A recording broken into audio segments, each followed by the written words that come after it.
اور اللہ کہہ رہے ہیں قرآن میں یقلب اللہ اللیل والنہار، کہ وہی اللہ ہے جو دن اور رات کا الٹ پھیر کرتا ہے، جو دن لا رہا ہے رات لا رہا ہے، یہ سب اللہ کر رہے ہیں۔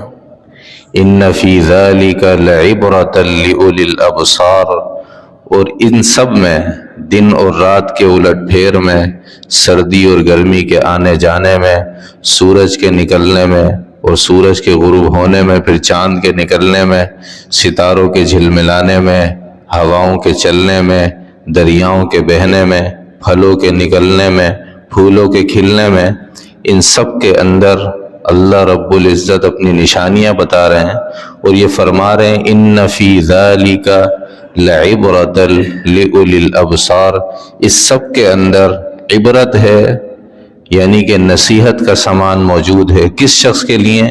لأولی الابصار، اس شخص کے لیے جو آنکھوں والا ہے، جو دیکھنے والا ہے، اس شخص کے لیے، جس کی دل کی آنکھیں کھلی ہوئی ہوں، اس کے لیے ان سب میں بڑی نشانیاں ہیں۔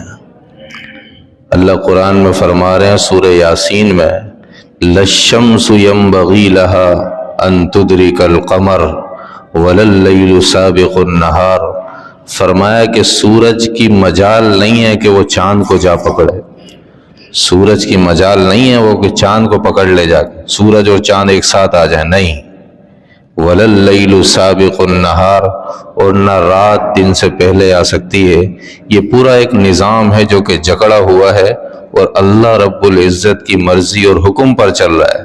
وَكُلٌّ فِي فَلَكٍ يَسْبَحُونَ، اللہ فرما رہے ہیں یہ سارے چاند، ستارے، سورج، یہ جو کچھ بھی نظر آ رہا ہے، یہ فلک کے اندر، آسمان کے اندر سب تیر رہے ہیں اور اپنے اپنے مدار کے اندر گردش کر رہے ہیں۔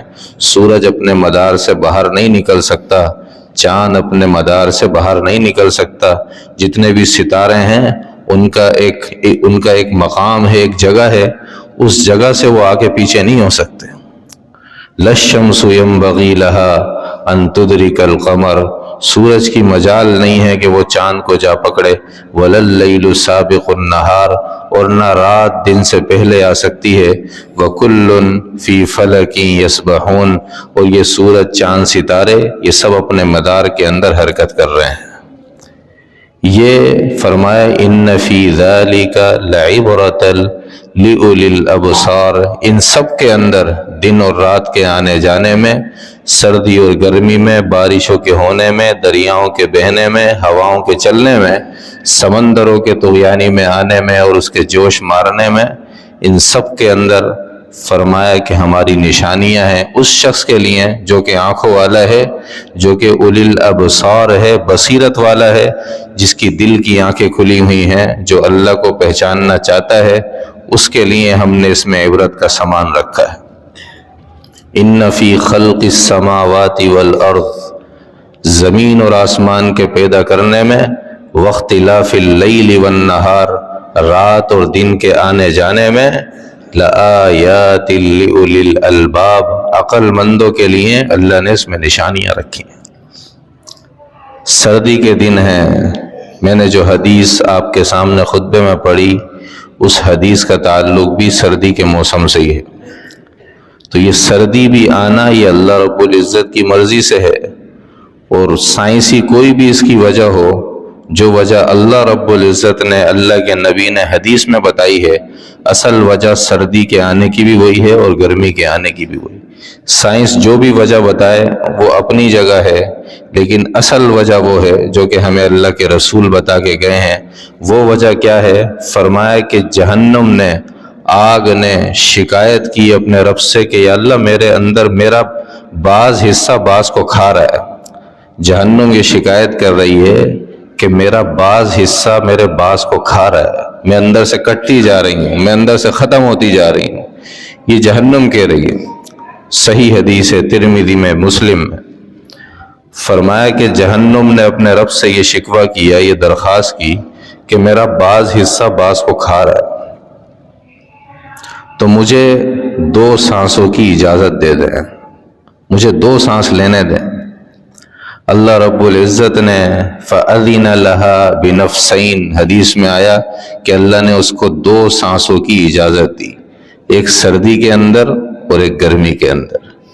فرمایا اللہ کے نبی نے جو شدید گرمی تم محسوس کرتے ہو یہ بھی اس جہنم کے سانس کا نتیجہ ہے، اور شدید سردی جو تم محسوس کرتے ہو یہ بھی اس جہنم کے سانس کا نتیجہ ہے۔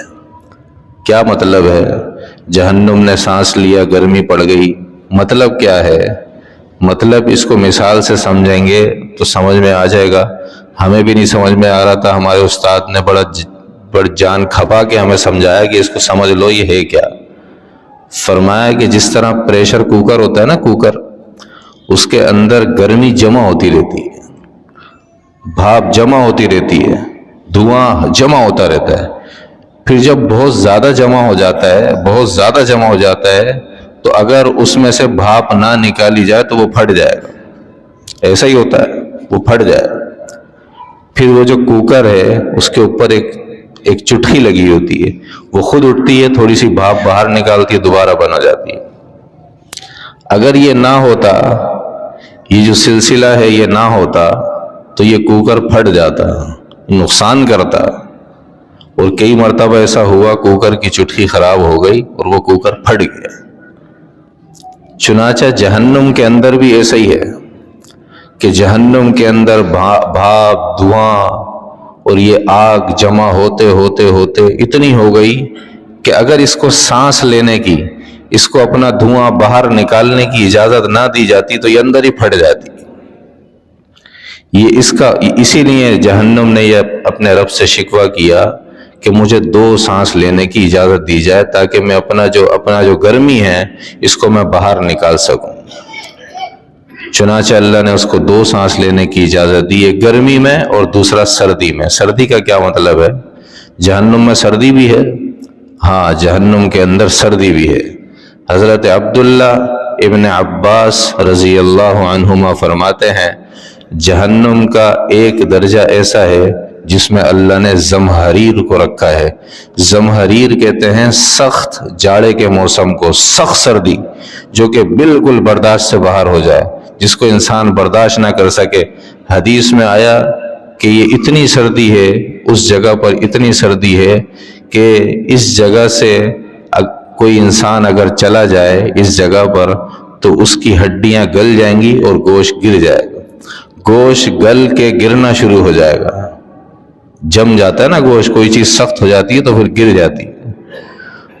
تو جہنم کے اندر سردی بھی ہے، جہنم کے اندر صرف گرمی نہیں ہے، اور وہی سردی جب جمع ہوتے اتنی ہو جاتی ہے کہ وہ خود جہنم سے بھی باہر ہو جاتی ہے، اس کی برداشت سے بھی باہر ہو جاتی ہے، تو پھر وہ ایک سانس لیتی ہے جس کی وجہ سے دنیا میں سردی پڑتی ہے۔ اور وہ سردی اس وقت ہوتی ہے کہ جب ہم بہت زیادہ سردی نہیں محسوس کرتے۔ سردیوں کے دنوں میں کچھ دن ایسے آتے ہیں 2-4 دن جس میں بڑی سخت سردی پڑتی ہے۔ فرمایا یہ اسی سانس کا نتیجہ ہے، اسی سانس کا نتیجہ ہوتا ہے۔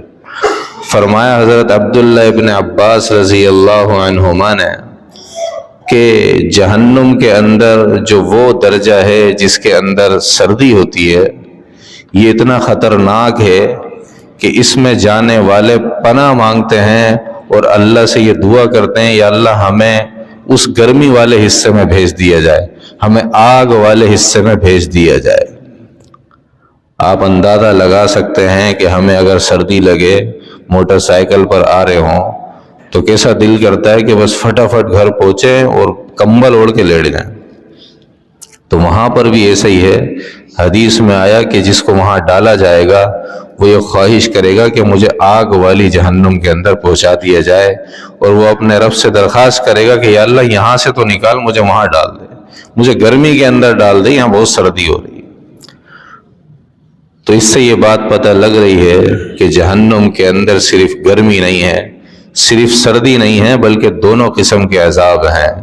اور دنیا کے اندر جو گرمی پڑتی ہے اور دنیا کے اندر جو سردی پڑتی ہے، یہ گرمی اور سردی یہ جہنم کی تپش میں سے اور جہنم کی ٹھنڈک میں سے ہے۔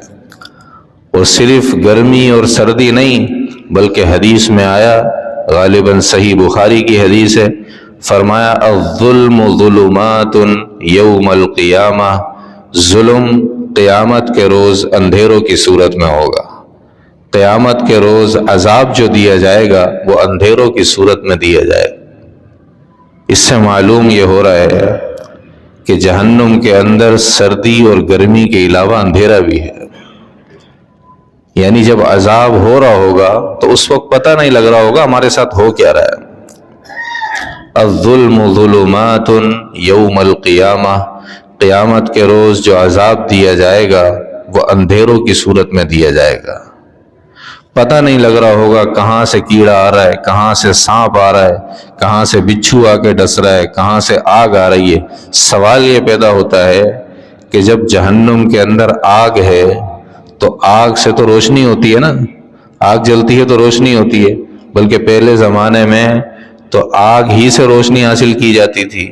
اب تو مختلف قسم کے چراغ آ گئے، مختلف قسم کی لائٹیں آ گئیں، بلب آ گئے۔ یہ اصل میں یہ بھی آگ ہی ہے، لیکن جو آگ ہوتی ہے پہلے زمانے میں اس سے روشنی حاصل کرتے تھے۔ اب سوال یہ پیدا ہوتا ہے کہ جب جہنم کے اندر آگ جل رہی ہے تو پھر اندھیرا کیسے ہے؟ وہاں تو آگ ہی آگ ہے، تو پھر تو روشنی ہونی چاہیے۔ فرمایا علماء نے لکھا کہ جہنم کے اندر جو آگ ہے وہ جل جل کے پک کے اتنی زیادہ پک چکی ہے کہ وہ بالکل سیاہ ہو گئی ہے۔ وہ آگ جل جل کے سیاہ ہو چکی ہے۔ آپ نے دیکھا ہوگا جب آگ جلتی ہے نا دنیا میں، تو اس کا جو اوپر والا حصہ ہوتا ہے، جو آگ جل رہی ہے جو اوپر والا حصہ ہے وہ پیلا ہوتا ہے اور نیچے والا حصہ نیلا ہوتا ہے۔ آپ نے محسوس کیا ہوگا، کبھی اندازہ لگایا ہوگا۔ اوپر والا حصہ پیلا ہوتا ہے، اوپر والے حصے میں آگ ختم ہو رہی ہوتی، اور نیچے والے حصے سے جل رہی ہوتی ہے، وہ حصہ نیلا ہو جاتا ہے۔ تو یہ جو نیلا ہو رہا ہے اس سے پتہ لگ رہا ہے کہ یہ آگ تو ایک ہی ہے، دو کلر کیوں آ رہے ہیں اس کے اندر؟ اس سے کچھ پتہ لگ رہا ہے کہ اوپر والی آگ نیچے والی آگ سے کم ہے، نیچے والی آگ کی شدت زیادہ ہے، اوپر والی آگ کی شدت کم ہے۔ اور یہ بھی پتہ لگ رہا ہے کہ جہنم کی آگ کی شدت جب اتنی بڑھے گی تو یہ کلر جو ابھی نیلا ہے یہ جہنم میں کالا ہو جائے گا۔ جتنا زیادہ گرمی ہوگی، جتنی تپش ہوگی، تو وہ آگ کا جو کلر ہے وہ ڈیم پڑتا جائے گا، اوپر پیلا ہو گیا نیچے نیلا۔ جب یہی آگ مزید بڑھے گی تو یہ کلر کالا ہو جائے گا۔ تو حدیث بالکل صحیح ثابت ہوتی ہے۔ فرمایا اللہ کے نبی نے الظلم ظلمات یوم القیامہ، قیامت کے دن جو عذاب ہوگا وہ اندھیروں کی صورت میں ہوگا، اور جو سود کھانے والے ہیں، حرام کھانے والے ہیں، ان کے بارے میں تو بڑی سخت وعید ہے۔ فرمایا ان کو جو عذاب ہوگا وہ عذاب پیٹ کے اندر سے ہو رہا ہوگا۔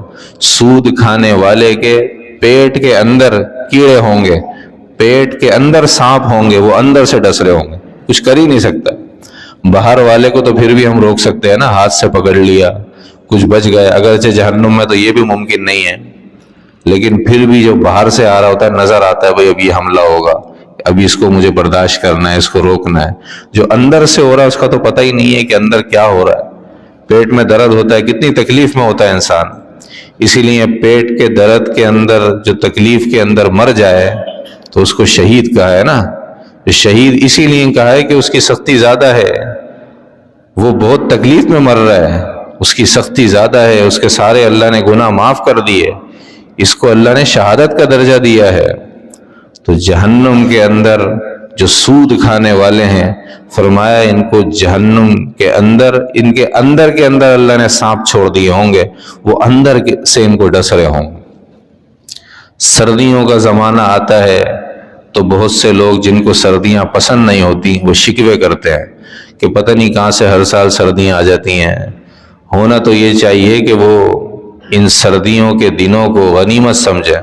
حضرت عمر بن خطاب رضی اللہ عنہ نے فرمایا الشتاء غنیمت العابدین، فرمایا کہ یہ سردیاں جو ہیں، سردیوں کے جو دن ہیں، یہ عبادت کرنے والوں کے لیے بڑی غنیمت ہے۔ سردیوں کے اندر عبادت کرنا آسان ہو جاتی ہے. آپ روزہ رکھیں ذرا جون جولائی میں پتہ لگے گا، اور روزہ رکھیں دسمبر میں کتنا آسان ہو جاتا ہے. 8-9 گھنٹے کا روزہ کوئی مسئلہ ہی نہیں ہے، لیکن وہی روزہ جون جولائی میں رکھ لیں تو 15 گھنٹے کا ڈبل ہو جاتا ہے بالکل. تو فرمایا الشتاء غنیمت العابدین، سردیاں جو ہیں وہ عبادت کرنے والوں کے لیے غنیمت ہے. اللہ کے رسول صلی اللہ علیہ وسلم نے ارشاد فرمایا کہ الشتاء ربیع المؤمن، کہ جو سردی کا موسم ہے یہ مومن کے لیے بہار کا موسم ہے. مومن کے لیے یہ بہار ہے. جس طرح بہار کے اندر پھول کھلتے ہیں اور درخت سارے آباد ہو جاتے ہیں، پتے نئے نکل آتے ہیں، طبیعت کے اندر نشاط آ جاتا ہے، تازگی آ جاتی ہے، اور خزاں کے موسم میں پتے جھڑ جاتے ہیں، کوئی ہریالی نہیں ہوتی، ہر طرف پیلا پن نظر آتا ہے، طبیعت کے اندر نشاط نہیں ہوتا، تازگی نہیں ہوتی، وہ مزہ نہیں آ رہا ہوتا، وہ ہریالی دیکھنے کو نہیں مل رہی ہوتی. تو اسی طرح بہار کے موسم میں یہ ساری چیزیں ہوتی ہیں. ہرا ہرا دیکھنے کو ملتا ہے، تازگی ہوتی ہے، طبیعت میں ایک نشاط ہوتا ہے. فرمایا یہ سردی کا جو موسم ہے یہ مومن کے لیے موسم بہار ہے. اس کی طبیعت میں جس طرح موسم بہار کے اندر ایک نشاط ہوتا ہے، تو مومن کی طبیعت میں بھی نشاط اور تازگی ہونی چاہیے کہ موسم سرما آ گیا. فرمایا آگے اس کی تفسیر بیان فرمائی اللہ کے رسول نے، طال لیلہ فقام، اس کی راتیں لمبی ہو جاتی ہیں تاکہ یہ رات میں قیام کرے. راتیں لمبی ہو گئیں، اب رات میں قیام کرنا آسان ہو گیا. کتنی لمبی رات! گرمیوں کے اندر 7:30 بجے سورج غروب ہو رہا ہے اور ابھی 5:45 بجے ہو رہا ہے. اور سورج طلوع کب ہو رہا ہے؟ گرمیوں کے اندر 5-5:30 بجے. سردیوں کے اندر نماز آج کل 6:20 پہ نماز، 6:15 بجے نماز. تو کتنا فرق آ گیا، راتیں کتنی لمبی ہو گئی. تو یہ راتیں تو اس بات کے لیے ہیں کہ ہم جلدی سو جائیں رات میں، اور رات کے آخری حصے کے اندر ہم اٹھیں اور ٹھنڈے پانی سے وضو کریں، گرم پانی سے وضو کریں، مصلی بچھائیں اور نماز پڑھیں. حدیث میں آیا اللہ کے رسول نے فرمایا جو شخص ایسا کرتا ہے، رات میں اٹھے، مصلی بچھائے، وضو کرے، مصلی بچھا کے نماز پڑھے، تو اللہ اس کو دیکھ کے ہنس رہے ہوتے ہیں، اللہ اس کو دیکھ کے خوش ہو رہے ہوتے ہیں. فرمایا حدیث کے اندر کہ جو شخص اٹھے اور وضو کرے اور اپنی بیوی کو بھی، اپنی گھر والی کو بھی اٹھا دے، اور اگر وہ نہ اٹھے تو اس کے منہ پہ کچھ پانی کے چھینٹے مار دے، وہ بھی اٹھ جائے، یا بیوی اٹھ جائے، وضو کرے اور اپنے شوہر کو اٹھائے اور وہ نہ اٹھے تو ہلکی سی اس کے منہ پہ چھینٹے مار دے، تو اللہ اس عمل کو دیکھ کے آسمانوں پر ہنس رہے ہوتے ہیں، خوش ہو رہے ہوتے ہیں کہ دیکھو میرے بندے میری عبادت کے لیے کیا کیا کر رہے ہیں. تو آج کل سردی کے دن ہیں، آج کل تہجد پڑھنا آسان ہے. فجر میں انسان اٹھتا ہے تھوڑا سا پہلے اٹھ جائے، اور تہجد کی نماز یہ وہ نماز ہے کہ جو کہ نفلوں کے اندر ساری نماز سے افضل. آپ نے دیکھا ہوگا جب شب برات آتی ہے نا تو لوگ آتے ہیں مسجد کی طرف رخ کرتے ہیں کہ بھائی صلاۃ التسبیح پڑھیں گے. صلاۃ التسبیح بڑی فضیلت والی نماز ہے، لیکن تہجد سے افضل نہیں ہے. تہجد ساری نمازوں میں فرض نماز کے بعد جو سب سے افضل نماز ہے وہ تہجد کی نماز ہے. صحیح بخاری کی حدیث ہے، اللہ کے رسول صلی اللہ علیہ وسلم نے ارشاد فرمایا کہ رمضان کے روزوں کے بعد سب سے افضل جو روزہ ہے وہ ماہ محرم کا ہے، اور صلاۃ المکتوبہ یعنی فرض نماز کے بعد جو سب سے افضل نماز ہے وہ تہجد کی نماز ہے. اور اللہ کے رسول کے اوپر یہ نماز فرض تھی. بعض علماء کرام کا خیال یہ ہے کہ اللہ کے رسول صلی اللہ علیہ وسلم پر جو تہجد کی نماز تھی وہ فرض تھی، اسی لیے اللہ نے قرآن میں کہا ہے وَمِنَ اللَّيْلِ فَتَہَجَّدْ بِهِ نَافِلَةً لَكَ، کہ رات جب ہو جائے تو رات کے اندر فتہجد، آپ تہجد پڑھیں. بھی یہ ہا ضمیر یہ قرآن کریم کی طرف راجع ہے کہ تہجد کے اندر اس قرآن کو پڑھیں. قرآن تو ہر نماز میں پڑھا جاتا ہے، تہجد کے اندر قرآن کو کیوں خاص کیا؟ اس وجہ سے خاص کیا کہ اس کے اندر زیادہ قرآن پڑھیں، دیر تک قرآن پڑھیں، بڑی بڑی صورتیں پڑھیں، نافلۃ لک، اور یہ صرف آپ کے لیے ایک زیادتی ہے تاکہ آپ اللہ کا قرب حاصل کریں۔ اور آگے اللہ نے فرمایا عسیٰ ان یبعثک ربک مقاما محمودا، اس تہجد کے بعد اللہ نے فرمایا قریب ہے کہ اللہ آپ کو مقام محمود کا مالک بنا دے، آپ کو قیامت کے دن آپ کو مقام محمود دے دے۔ فرمایا علماء نے کہ پتہ یہ لگ رہا ہے کہ تہجد کی وجہ سے اللہ آگے انعام دے رہے ہیں، تو جو شخص تہجد پڑھے گا فرمایا کہ وہ بہت اوپر جائے گا۔ حضرت علی کرم اللہ وجہہ فرماتے ہیں من طلب العلا سہر اللیالی، فرمایا کہ جو شخص یہ چاہتا ہے کہ مجھے بلندیاں ملیں، میں بہت اوپر جاؤں، مجھے اللہ کی طرف سے عظمتیں ملیں، میں اوپر کو چلا جاؤں، جو شخص یہ چاہتا ہے کہ مجھے بلندیاں ملیں، فرمایا سہر اللیالی، راتوں کو جاگنا شروع کر دے، راتوں کو جاگ کے موبائل نہیں یوز کرے، یوٹیوب اور فیس بک کے اندر نہیں لگے، بلکہ رات کو تہجد پڑھے، تہجد میں رو رو کے اللہ سے مانگے۔